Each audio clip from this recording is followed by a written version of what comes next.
Good morning, guys. Today's video, we're going to be talking about how to find angle measures given side lengths. So basically what we use is what's called inverse trig, is kind of the idea, because we're undoing something. So for example, for 1a, it says sine of b equals 0.4848, and it says find each angle measure to the nearest degree.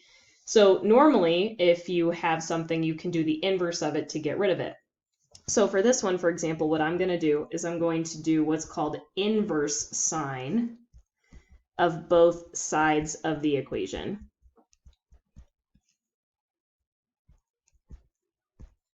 Okay, so that's called inverse sine when you see the little -1. If you think back to first semester, right, the little -1, when it was f -1 of x, that meant the inverse equation. It's kind of the same idea. So what happens is the inverse sine and the sine cancel, and then you get angle B is equal to whatever this turns up into, okay? So here's how you type it into your calculator. I'm going to walk you through it using my voice, and then if you have questions or if you're not getting the same answers I am on your calculator, stop by and see me for office hours so I can help you with your particular model. So first thing I want to do is I make sure I'm in degree mode because they are asking for the angle measure as a degree. So I go into mode, I'm already in degree mode, so I'm good. Now, instead of typing just sine of that decimal, if you look above sine on your calculator, you should see that sign of -1 in a different color. So that means I want to hit the second button and then the sine button. And it should pop up in your calculator, sine -1 left parenthesis. Now I type in the 0.4848 and I get 28.999 repeating. So since it says to the nearest degree, I would say that that is 29 degrees. So why don't you try these next two in your calculator, and then when you're ready, unpause the video and see if you're on the right path. All right, so for this one, I would do inverse cosine of both sides, and that will cancel it out and give me angle A equals. So in my calculator, I'm going to hit second cosine, so it gives me cosine -1, and type in the 0.7431. If I round to the nearest degree, I get that angle A is 42 degrees. Last one, I would do inverse tangent on both sides. So those would cancel, and angle W in my calculator, second tangent, so inverse tangent of 19.0811. I get, when I round, it's like 86.99 repeating, so I would say 87 degrees. So that's what we're adding to what you already know for today's lesson, is just how to go the opposite direction. What if we're given side lengths and we need to find an angle measure? Here's another example. Go ahead and pause your video, and then when you are ready to see the answer, go ahead and unpause it. All right, so we're trying to find that upward angle measure, right? So we're basically trying to say, like, at what angle or what degree are we climbing this hill, basically. So what you're looking for is this angle right here that I just labeled in green. So my thought is, if angle A is the reference angle, 100 is the hypotenuse, 40 is opposite, and that side length AC that we don't know what it is my adjacent side. So since I want to use O and H, I want to use sine. So sine of angle A is equal to O, which is 40, over H, which is 100. So to be able to find angle A, we're going to use what we did on the last slide. Okay, I'm going to do the inverse of sine on both sides.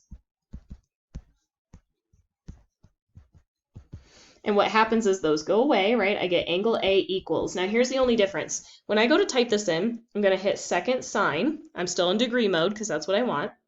And instead of typing in a decimal, I'm going to type in 40 divided by 100. So I'm going to leave it as a fraction. I get 23.578, yada, yada. So I'm thinking you could round to the nearest degree, but I'm thinking maybe to the nearest tenth of a degree. So I'm going to say 23.6 degrees is that angle of elevation, okay? So for this next one, find all unknown values for the following right triangle using right triangle trig. Okay, so for example, some of the things we know, angle Y is 90 degrees, they gave us that. Side A is 12, side B is 8. So here's what I mean by using right triangle trig. I know you can use Pythagorean's theorem to find C. I'm going to ask that you use trig and get practice with this concept that we're covering right now. So let's start with that actually. Let's find side C and see how we do that. The only problem with that is when you're doing right triangle trig, you can't use the 90 degrees as a reference angle because it screws up your OH and A. So I actually first have to either find this angle over here or this one over here. So let's go ahead. I'm going to switch my colors. And I'm going to find this one. So if that's my reference angle, here's my H, my O, and my A. So I want to use O and A because I only want to have one thing missing in my equation. So I'm going to set up tangent of that angle, and it's called alpha. It looks kind of like a weird little fish symbol, basically, is equal to O, which in this case is 12, over A, which in this case is 8. So to be able to get that angle measure, I'm going to do inverse tangent of 12 over 8 in my calculator. Inverse tangent 12 divided by 8, and I get 56.3 degrees. So up here, I'm going to write 56.3 degrees. Here's another thing what I mean by using right triangle trig. I get that you could do 180 degrees minus 90 minus 56.3 to get that angle B. I don't want you to. I want you to practice right triangle trig. So I'm going to erase just the OH and A part just so I don't screw myself up here. Change my colors. And to find angle B, that if this is my reference angle, here's my H, my O, and my A. I forgot to scribble this guy out. So to find angle B, I want to use O and A, so I want to use tangent again.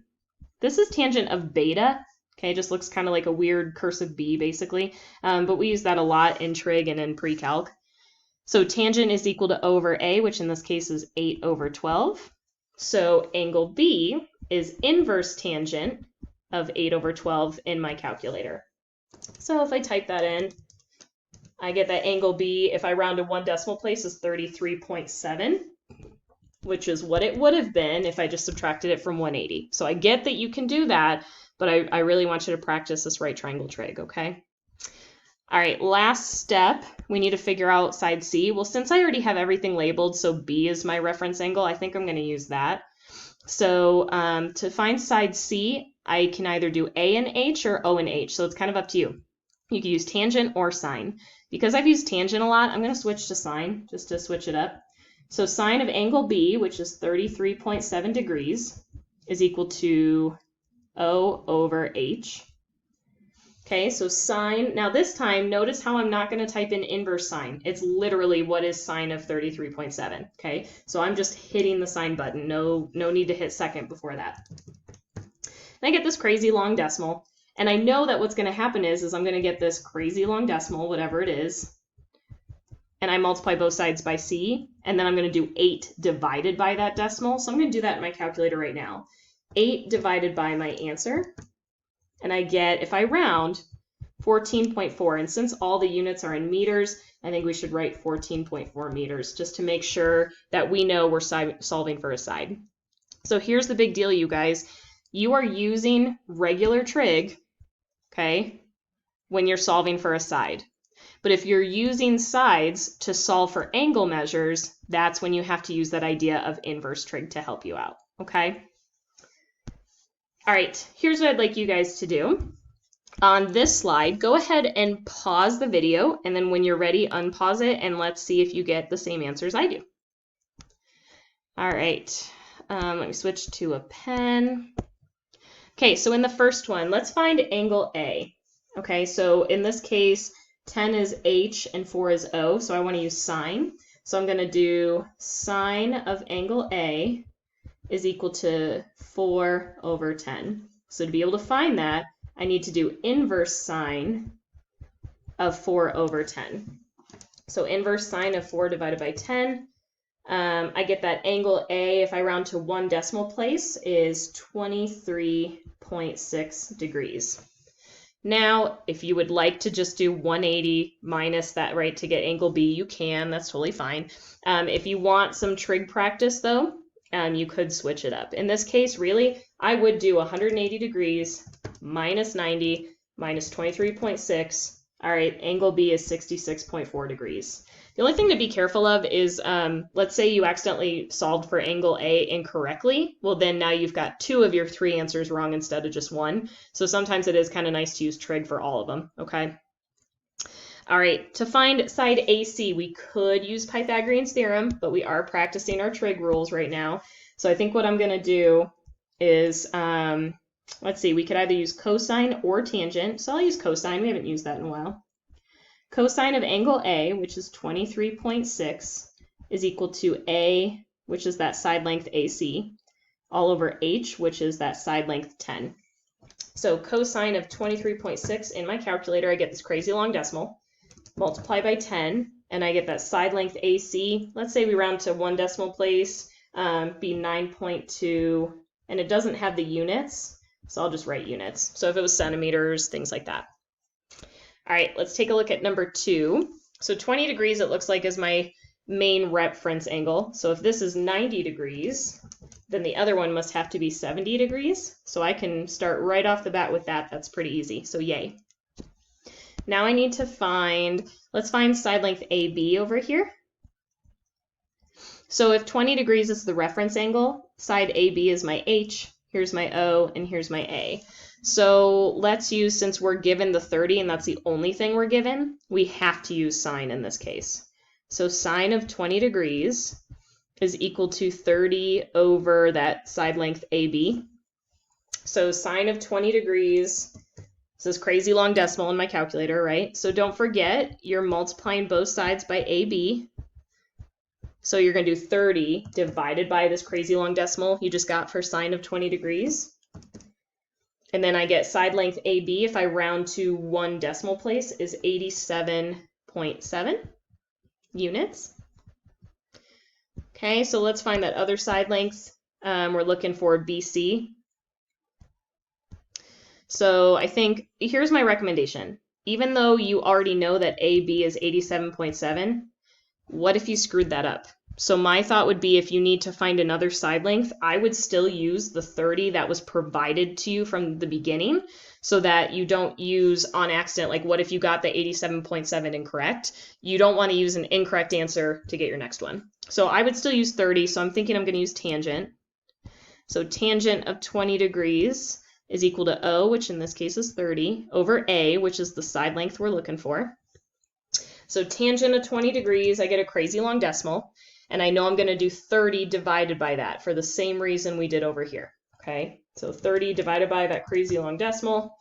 Side length BC rounded to 1 decimal place is going to be 82.4. All right, you guys, so you do not have an official assignment today. Your assignment today was just to watch the video, follow along, practice, stop by and see me for office hours if you have questions. And then I will assign your homework assignment tomorrow. There won't be a video tomorrow, just this assignment for you to get some practice. Don't forget to stop by for office hours or send me an email if you've got questions about what I'm showing you guys. Okay, see you later.